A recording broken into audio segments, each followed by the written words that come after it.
E a nossa disciplina é a disciplina de Mecânica Geral e hoje nós vamos abordar os conceitos da aula 1. Então vamos lá. Iniciamos essa aula fazendo uma revisão de vetores. Essa revisão ela é fundamental para que a gente consiga transitar muito bem nessa nossa disciplina. Vetores, vocês aprenderam na disciplina de cálculo vetorial com geometria analítica, ele é a representação de uma grandeza vetorial. Na nossa engenharia, nós vamos trabalhar muito com grandezas vetoriais, né? Principalmente nessa disciplina. E isso em todas as engenharias, né? Praticamente. Vocês vão ter o tempo inteiro que trabalhar com cálculos estruturais, com cálculo de vigas, com cálculo de treliças. E em cima disso, nós estamos trabalhando diretamente com aquele ente que é ente físico, que é a força. Nós aprendemos que força é uma grandeza vetorial, razão da qual é extremamente importante a gente perder essa parte inicial, fazendo um resumo, uma recordação de vetores, para que a gente possa transitar tranquilamente ao longo da disciplina, sem maiores percalços. Iniciamos falando de vetor. Vetor é uma grandeza que possui módulo ou intensidade, possui direção e possui sentido. Bem, nós vimos lá atrás, lá na disciplina de cálculo vetorial, que as grandezas elas podem ser classificadas ou em uma grandeza vetorial ou, o que não é vetor, uma grandeza escalar. Citamos exemplos de grandezas vetoriais, a velocidade, o deslocamento, a aceleração. E para a gente, na nossa disciplina, o que é bastante importante, nós enunciamos que a força também era uma grandeza vetorial. E o que não era um vetor era uma grandeza escalar, era um número. E aí podemos citar como exemplos de grandezas escalares, o tempo, a massa, trabalho, energia, que são grandezas escalares. Mas nesse momento, o que importa para a gente é que a gente trabalhe com o vetor e dentro dos vetores vamos trabalhar muito na nossa disciplina com o conceito de força, grandeza vetorial. Mas, como a gente sabe, vetor é uma grandeza que possui três características básicas. Quais são as características básicas do vetor? Ele tem que ter módulo, direção e sentido. Módulo é o tamanho do vetor, é a quantidade que o vetor apresenta. Direção é a suporte da reta que contém aquele vetor. A reta suporte que contém aquele vetor define a direção do meu vetor, né? Então, como exemplo, nós podemos citar a direção horizontal, a direção vertical, uma direção de 45 graus horizontal. Então, esse termo, esse conceito de direção, ele é muito amplo. É importante a gente entender que uma direção, por ser uma reta suporte que contém o vetor, ela cresce para os dois lados. Então, o conceito de direção é um conceito que externa para os dois lados. E uma grandeza vetorial, além de módulo, que é o tamanho do vetor, nós temos também a direção e tem o sentido do vetor. Bem, o sentido, ele é amarrado como uma das partes da direção, que compõe a direção. Uma direção horizontal, por exemplo, ela tem um sentido para a direita e tem um sentido para a esquerda. Uma direção vertical, ela terá o sentido para cima e o sentido para baixo, ou seja, é importante a gente então concluir que sempre uma direção possui dois sentidos. O sentido para um lado, o sentido para o outro. Todas as grandezas que precisam para ser qualificadas de externarmos o seu módulo ou intensidade, a sua direção e o seu sentido, essa grandeza faz parte do que a gente chama de uma grandeza vetorial. Essa grandeza, ela é amarrada, ela é representada por um vetor. A representação geométrica de um vetor, ela é dada por uma seta. Essa seta, ela possui uma origem, um ponto origem e um ponto extremidade, tá? Então, nós temos aqui no caso, no nosso exemplo, o ponto origem é o ponto A, o ponto extremidade é o ponto B.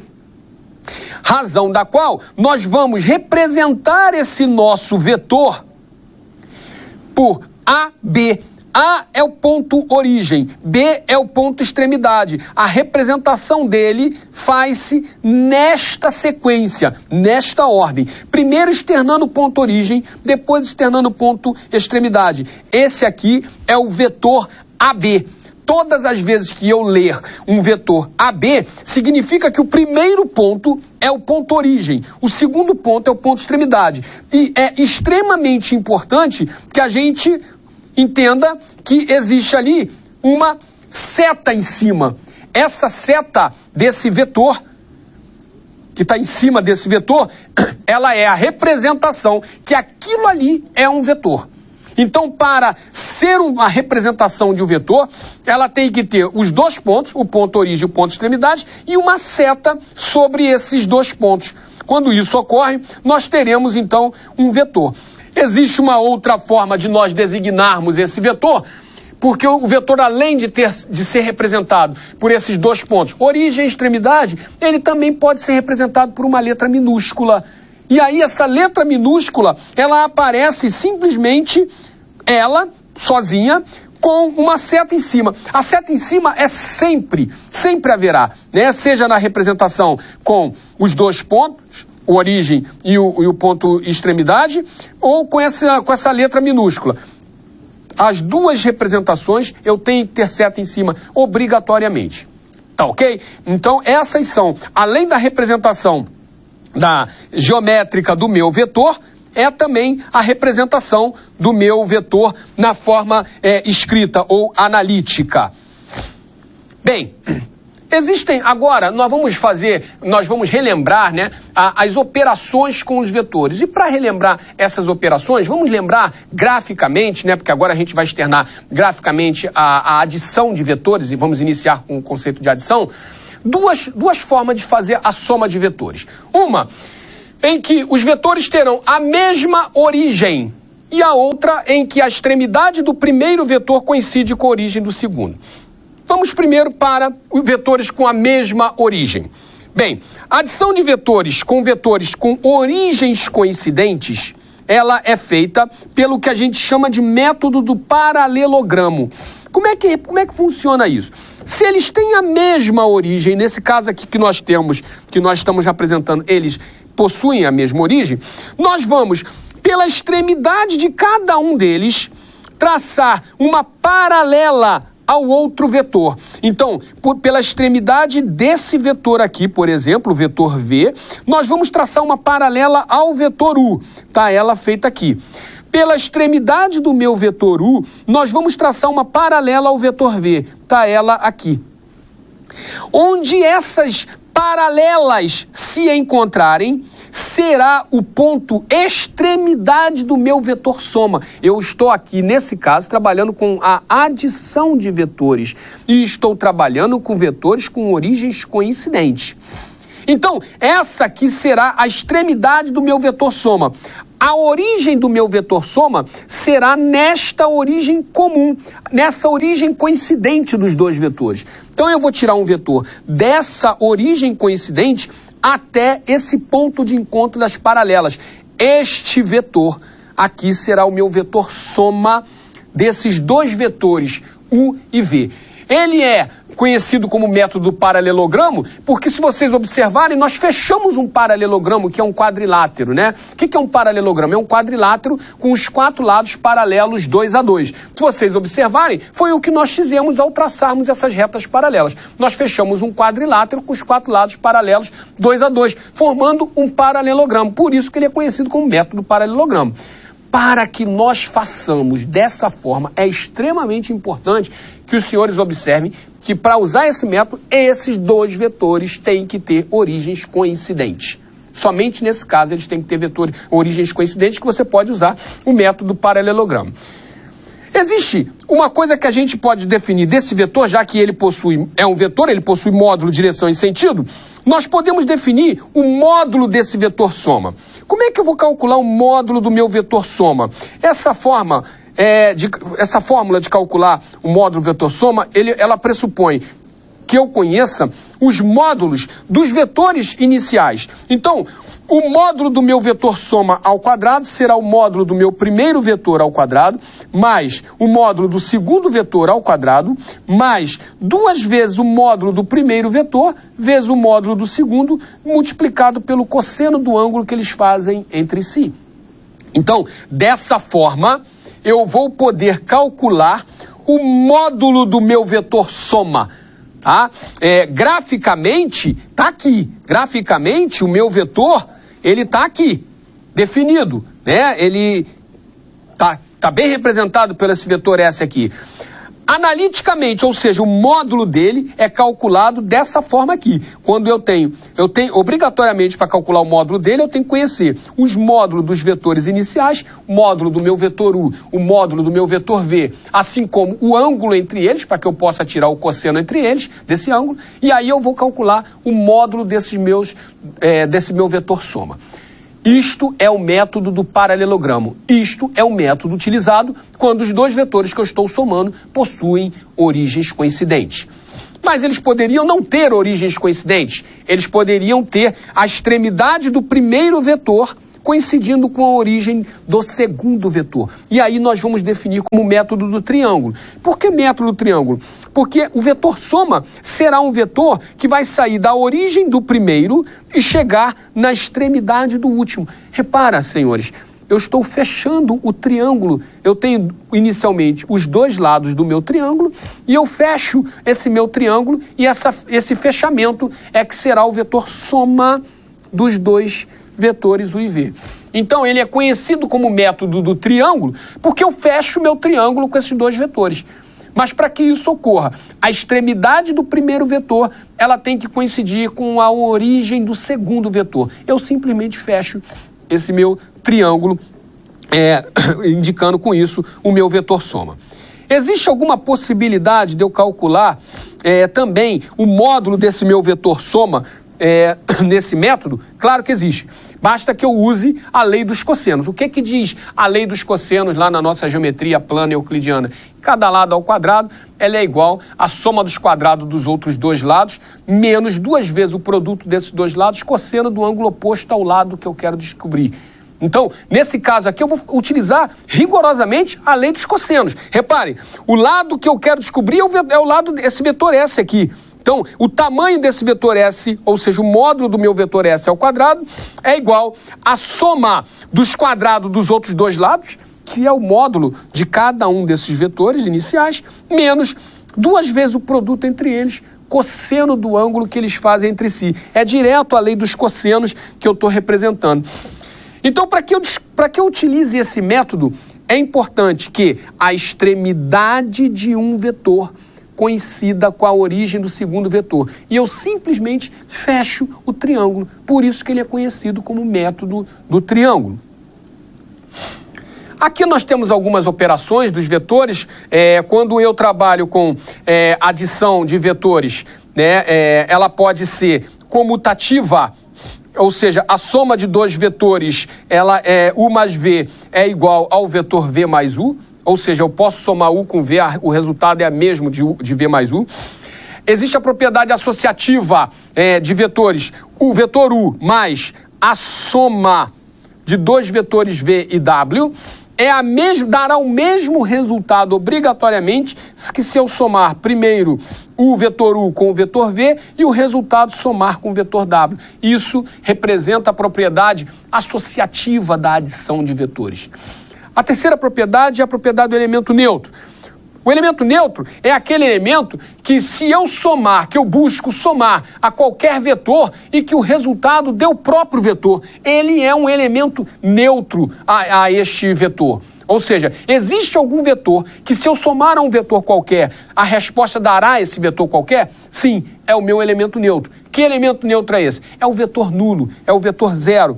Por isso que o vetor U somado com o vetor neutro, que é o vetor zero, o vetor nulo, dará a mesma coisa que o vetor nulo mais o vetor qualquer U. Por que isso? Porque é comutativo e isso é igual ao próprio vetor U. Então essa é a terceira propriedade, a propriedade do elemento neutro. A quarta propriedade é a propriedade simétrica ou a simetria de vetores. O que diz essa simetria de vetores? Existe algum vetor que eu possa somar ao meu vetor inicial e que o resultado dê o vetor nulo? Existe. Basta que eu trabalhe com o vetor oposto a esse vetor. E o que é o vetor oposto a um vetor? Vamos lembrar lá do cálculo vetorial com geometria analítica, senhores. Um vetor oposto é um vetor igualzinho ao primeiro. Mesmo módulo, mesma direção, a única diferença é que ele possui o sentido contrário. Se o sentido de um vetor está para um lado, o sentido do seu vetor oposto vai estar para o outro. Mas ele é rigorosamente igual ao primeiro vetor. Tem o mesmo módulo, mesma direção, o sentido é o contrário. Por isso que, se eu tenho um vetor U, o vetor oposto a ele é conhecido como menos U. De tal sorte que, se eu somar o vetor U com o vetor menos U, o que eu vou obter é o vetor nulo, é o vetor zero. Então, essas 4 propriedades, elas compõem o que a gente chama de propriedades da adição de vetores. Tá legal? Dando prosseguimento, nós vamos falar agora, nós já vimos a adição, com origens coincidentes, nós vimos a adição com origem do primeiro, com a extremidade do primeiro coincidindo com a origem do segundo. Vamos agora falar da diferença de vetores. Que diz a diferença de vetores. Para que a gente entenda bem a diferença de vetores, vamos nos lembrar como é que a gente soma números. Diminui os números, perdoe-me. Imagina que eu queira fazer o número 6 menos o número 4, né? Observem que eu quero 6 menos 4. O resultado de 6 menos 4 é rigorosamente igual a eu escrever 6 mais menos 4. Por quê? Porque a operação diferença, ela é igual à operação de um número, a adição de um número com o simétrico do outro número. Né? Então, quando eu quero fazer 6 menos 4, na verdade, o que eu estou fazendo é somar o número 6 com o menos 4, com o oposto, com o simétrico do número menos 4, do número 4. Em vetores é rigorosamente a mesma coisa. Observem, se eu quero fazer aqui, eu tenho um vetor U, né? E eu quero agora fazer o vetor U menos o vetor V. Está aqui, ó. Eu quero justamente o vetor U menos o vetor V. Aqui está o vetor U e aqui está o vetor V. Então, o que eu vou fazer? Eu aprendi a fazer soma de vetores. Então, eu vou aproveitar e vou fazer a soma desses vetores para conseguir um vetor diferença. Como é que eu vou fazer isso? Primeiro, eu acho quem é o oposto do meu vetor V. É um vetor de mesmo tamanho, mesma direção, só que o sentido é contrário. O sentido desse está para cá, né? E, olha aqui, o sentido do outro está aqui, ó. E o sentido do outro está para a esquerda. Então, é um vetor rigorosamente igual, só que com sentidos trocados. Com isso, se ele é o vetor V, o oposto dele é o vetor menos V. Ora, senhores, o que eu vou fazer agora para que eu consiga determinar quem é o meu vetor soma? O meu vetor diferença? Eu vou somar o meu vetor U com o meu vetor menos V. Olha aqui, ó, eu vou fazer isso aqui. Eu vou fazer U com menos V. Quando eu somo U com menos V, é a mesma coisa que eu estava fazendo aqui em cima, de somar o 6 com o menos 4, né? E aí eu obteria 6 menos 4. Aqui, quando eu estou somando U com menos V, na verdade, o que eu estou fazendo é U menos V.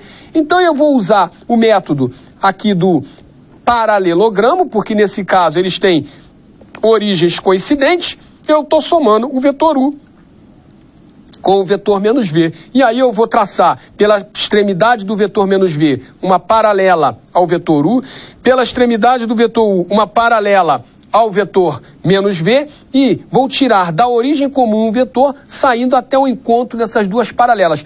Este resultado é a soma de U com menos V. Consequentemente, este resultado é o meu vetor diferença entre U e V. Diminuir dois vetores significa somar o primeiro com o oposto do segundo, e foi o que nós fizemos aqui neste caso. Então é assim que nós vamos trabalhar com diferença de vetores, fazendo a soma de um vetor com o oposto do segundo vetor. Dando prosseguimento, nós vamos falar de multiplicação de um vetor por um escalar. O que é a multiplicação de um vetor por um escalar? Quando a gente multiplica um vetor qualquer por um escalar, escalar é um número qualquer, eu estou apenas multiplicando, eu estou multiplicando um número por um vetor. A direção desse vetor não irá mudar. O sentido desse vetor poderá mudar ou não, nós vamos ver já já. Mas o que influencia? Qual é a parte quantitativa desse vetor? A parte quantitativa desse vetor é o seu módulo. Então, se eu estou multiplicando um número por um vetor, eu vou pegar esse número e ele vai influenciar na parte numérica desse vetor. E qual é a parte numérica desse vetor? É o seu módulo. Então, quando eu pego um vetor e multiplico por um número, somente o módulo dele é multiplicado por esse número. Se eu tenho um vetor de tamanho 2, de módulo 2, e eu quero multiplicar esse vetor pelo número 4, eu vou obter um vetor de tamanho, de módulo, 4 vezes 2, 8.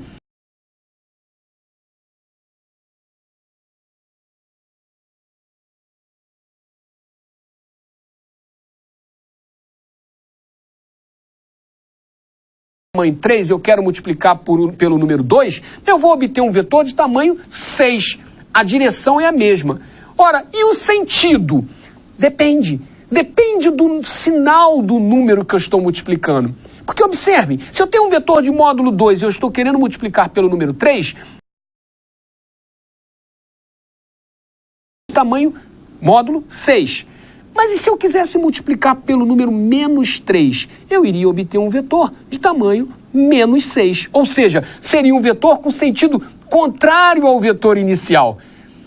Então para que eu defina o resultado de um produto de um escalar por um vetor, para eu definir o sentido desse vetor resultado, eu preciso saber do sinal do escalar. Porque se esse escalar tiver um sinal positivo, o vetor resultado, o vetor resultante, ele terá o mesmo sentido do vetor inicial.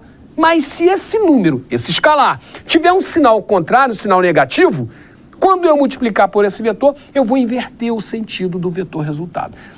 Então, resumindo, quando eu multiplico um escalar por um vetor, o resultado vai dar um vetor também com a mesma direção. O módulo multiplicado por esse escalar e o sentido, depende. Se o escalar for positivo, o sentido é o mesmo. Se o escalar for negativo, o sentido inverte. É isso que é a multiplicação de um vetor por um escalar. Nós vamos falar agora do produto vetorial de dois vetores. O produto vetorial de dois vetores, o próprio nome já diz, dá como resposta um vetor. É um produto vetorial. Quando nós trabalhamos com produto escalar, o resultado é um escalar. Nesse caso aqui que nós estamos trabalhando, é um produto vetorial. A resposta, obrigatoriamente, é um vetor. Então, imagine os senhores que a gente tenha aqui dois vetores, U e V, externados ou expressados ou expressos pelos seus unitários, os unitários dos eixos cartesianos. Então, seja um vetor U de coordenadas UXI mais UYJ mais UZK, seja um vetor V de coordenadas VXI mais VYJ mais VZK, e eu queira fazer o produto vetorial de U com V. Ora, se eu quero um produto vetorial, ele será representado desta forma aqui, ó, U, Xinho, V.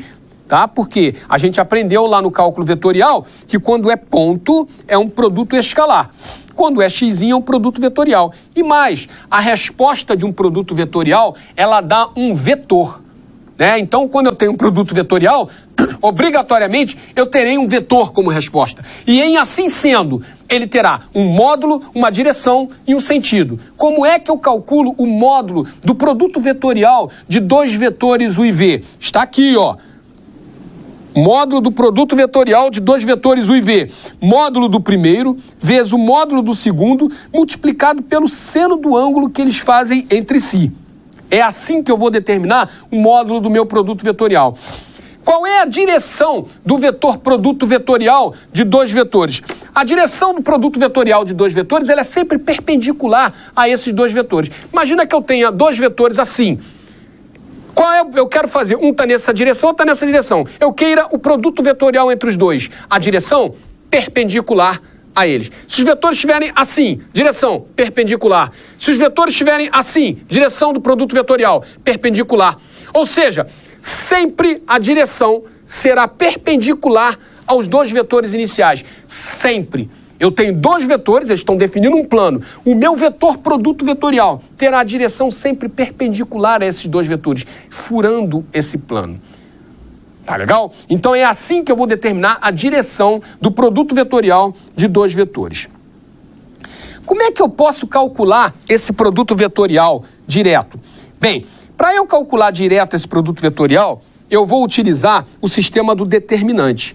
Como é que eu uso o sistema do determinante? Eu vou usar, botar na primeira linha desse meu determinante os unitários do meu produto, dos meus eixos cartesianos. Na segunda linha, as coordenadas do primeiro vetor. E na terceira linha, as coordenadas do meu segundo vetor.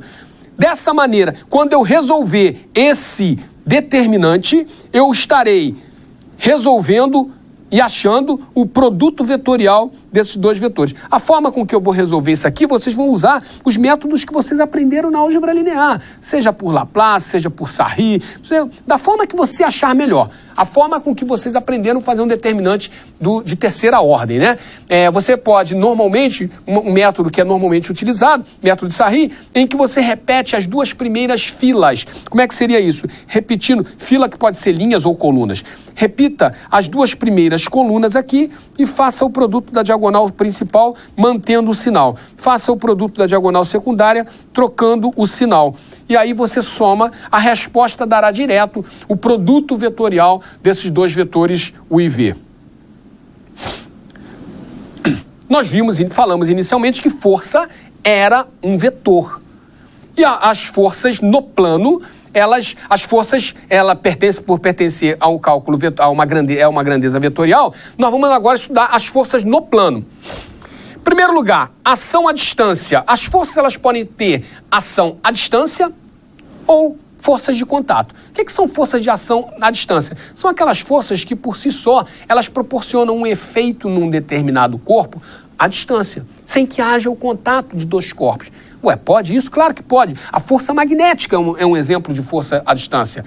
Ela nem há o contato, né? Então, e ela já faz o outro corpo se mover. Forças elétricas são forças à distância. A força gravitacional é uma força à distância. O que é a força-peso? Não é a força com que a Terra puxa os corpos? Né? Quando você solta uma maçã, a Terra está puxando essa maçã. E não tem um contato necessariamente, inicialmente, na queda da maçã, da Terra com a maçã. É uma força à distância. E existem também as forças que provocam deslocamento através de um contato entre os dois corpos, né? Então esses são os dois tipos de força. Como é que nós vamos fazer a decomposição de uma força em seus componentes? Bem, imagina que eu tenha dois vetores aqui, dois vetores forças. Se eu faço a soma desses dois vetores, eu terei um vetor resultante desses dois vetores. Né? Então, fica muito mais fácil quando eu tenho as coordenadas cartesianas. Imagina os senhores aqui. Eu tenho uma força Fy e uma força Fx. E eu estou somando as duas forças. Repara que eu tenho origem comum, então eu vou tirar